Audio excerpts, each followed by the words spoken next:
ഇന്നത്തെ വീഡിയോയിൽ നമ്മൾ ചെക്ക് ചെയ്യുന്നത് മൈക്രോസോഫ്റ്റ് എക്സലിൻ്റെ റാൻഡ് ഫംഗ്ഷനാണ്.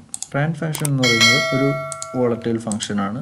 റാൻഡ് ഫംഗ്ഷൻ എന്ന് പറയുമ്പോൾ നമുക്ക് അതിൻ്റെ സിൻടാക്സ് വരുന്നത് ഈ രീതിയിലാണ്. റാൻ ബ്രാക്കറ്റ് ഓപ്പൺ ചെയ്യുക, ജസ്റ്റ് ക്ലോസ് ചെയ്യുക, പ്രത്യേകിച്ച് ആർഗ്യുമെൻറ്റ്സ് ഒന്നും കൊടുക്കണ്ട. ഒരു റാൻഡം നമ്പർ ജനറേറ്റ് ചെയ്യാൻ വേണ്ടിയിട്ടാണ് റാൻഡ് ഫംഗ്ഷൻ യൂസ് ചെയ്യുന്നത്. അപ്പോൾ ഞാൻ കൊടുത്തു കഴിഞ്ഞാൽ ഒരു നമ്പർ കിട്ടി. ഇതിപ്പോൾ ഡേറ്റ് ഫോർമാറ്റിൽ വന്നിരിക്കുന്നത് എൻ്റെ നമ്പർ ഫോർമാറ്റ് ഡേറ്റ് ആയതുകൊണ്ടിട്ടാണ്. ഞാനത് സാധാരണ ജനറലിലേക്ക് മാറ്റി കഴിഞ്ഞാൽ ഒരു നമ്പർ ഫോർമാറ്റ് കിട്ടും. എഗെയിൻ ഞാനിവിടെ എഗെയിൻ റാൻഡ് ഫംഗ്ഷൻ കൊടുത്തു കഴിഞ്ഞാൽ എഗെയിൻ ഒരു റാൻഡം നമ്പർ ജനറേറ്റ് ആയിട്ടുണ്ട്. അതിന് കൂടെ തന്നെ മുകളിൽ കൊടുത്തിരിക്കുന്ന അതേ ഫോർമുല പിന്നെ അപ്ഡേറ്റ് ആയിട്ട് വേറെ ഒരു നമ്പർ വന്നിട്ടുണ്ട്. എഗെയിൻ ഞാനൊന്ന് ചെക്ക് ചെയ്യാം. റാൻഡ് ഫംഗ്ഷൻ കൊടുത്തു കഴിഞ്ഞാൽ എഗെയിൻ വേറെ ഒരു നമ്പർ വന്നിട്ടുണ്ട്. ഞാനിത് ഡേറ്റ് ഫോർമാറ്റിൽ നിന്ന് ജനറലിലേക്ക് മാറ്റുവാണ്. ഓക്കെ, റാൻഡം ഫംഗ്ഷൻ നമുക്ക് യൂസ് ചെയ്യുന്നത് സാധാരണ രീതിയിൽ നമുക്ക് ഒരു സെറ്റ് ഓഫ് സെൽസ്, ഇത്രയും സെൽസ് ഒരുമിച്ച് നമുക്ക് എന്തെങ്കിലും ഒരു ഡാറ്റ വെച്ച് ഫില്ല് ചെയ്യണമെന്നുണ്ടെങ്കിൽ നമുക്ക് ഈ രീതിയിൽ യൂസ് ചെയ്യാം. എനിക്ക് ആവശ്യമുള്ള അത്ര സെൽസ് ഞാൻ സെലക്ട് ചെയ്തിട്ടുണ്ട്. അവിടെ ഫോർമുല ടൈപ്പ് ചെയ്യണം റാൻഡ് സെലക്ട് ചെയ്തിട്ട് ബ്രാക്കറ്റ് ഓപ്പൺ ചെയ്തു, ക്ലോസ് ചെയ്തു, കൺട്രോൾ കീ പ്രസ് ചെയ്തുകൊണ്ട് എൻ്റർ അടിക്കാം. അപ്പോൾ എനിക്ക് ഇവിടെ ഒരു വാല്യൂ കിട്ടിയിട്ടുണ്ട്. ഇത്രയും സെല്ലുകളിൽ എനിക്ക് ഒരുമിച്ച് ഒരു ഡാറ്റ ഫില്ലായിട്ടുണ്ട്, റാൻഡം നമ്പേഴ്സ് ഫില്ലായിട്ടുണ്ട്.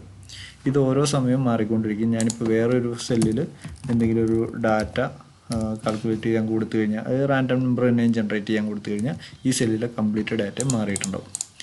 ഇതാണ് നമുക്ക് റാൻഡം നമ്പേഴ്സിൻ്റെ യൂസേജ് വരുന്നത്. ഇനി നമുക്ക് വേണമെന്നുണ്ടെങ്കിൽ ഒരു പർട്ടിക്കുലർ നമ്പറുകൾക്ക് ഇടയിലുള്ള റാൻഡം നമ്പേഴ്സ് നമുക്ക് ജനറേറ്റ് ചെയ്യാൻ പറ്റും.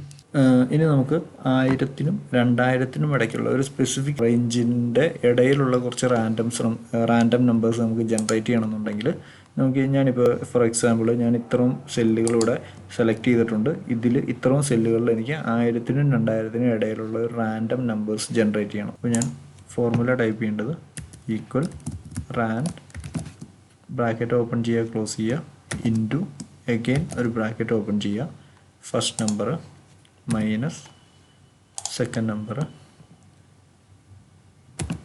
ബ്രാക്കറ്റ് ക്ലോസ് ചെയ്യുക, പ്ലസ് സെക്കൻഡ് നമ്പർ. ഓക്കെ, ഇപ്പോൾ എല്ലാത്തിലേക്കും വരുന്നതിന് വേണ്ടിയിട്ട് ഈ വാല്യൂസ് എല്ലാം ഇത് റെഫറൻസ് സെല്ലുകളെല്ലാം അബ്സൊല്യൂട്ട് വാല്യൂ ആക്കി മാറ്റുക. അതിന് വേണ്ടിയിട്ട് F4 പ്രസ് ചെയ്യാം.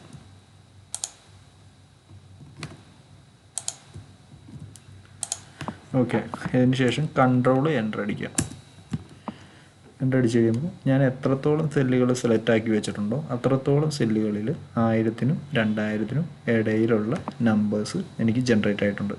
ഇപ്പോൾ എനിക്ക് ചേഞ്ച് ചെയ്യണമെന്നുണ്ടെങ്കിൽ ഇത്രയും വാല്യൂകളിലെല്ലാം ചേഞ്ച് ചെയ്യണമെന്നുണ്ടെങ്കിൽ ഞാനിപ്പോൾ 1000 എന്നുള്ളത് മാറ്റിയിട്ട് 1900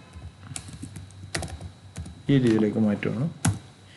ഇത്രയും സെല്ലുകളിൽ ഒരുമിച്ച് ഈ രണ്ട് നമ്പേഴ്സിനിടയിലുള്ള റാൻഡം നമ്പേഴ്സ് ജനറേറ്റ് ആയിട്ടുണ്ട്.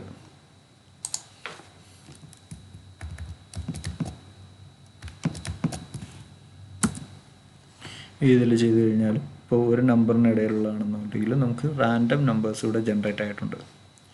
അതുപോലെ നമുക്ക് 10-നും 15-നും ഇടയിലുള്ള നമ്പർ വേണമെന്നുണ്ടെങ്കിൽ അങ്ങനെ ഈ രീതിയിലാണ് നമുക്ക് റാൻഡം നമ്പേഴ്സ് ജനറേറ്റ് ചെയ്യാൻ പറ്റുക. ഇതാണ് മൈക്രോസോഫ്റ്റ് എക്സലിലെ റാൻ ഫോർമുലയുടെ യൂസേജ്.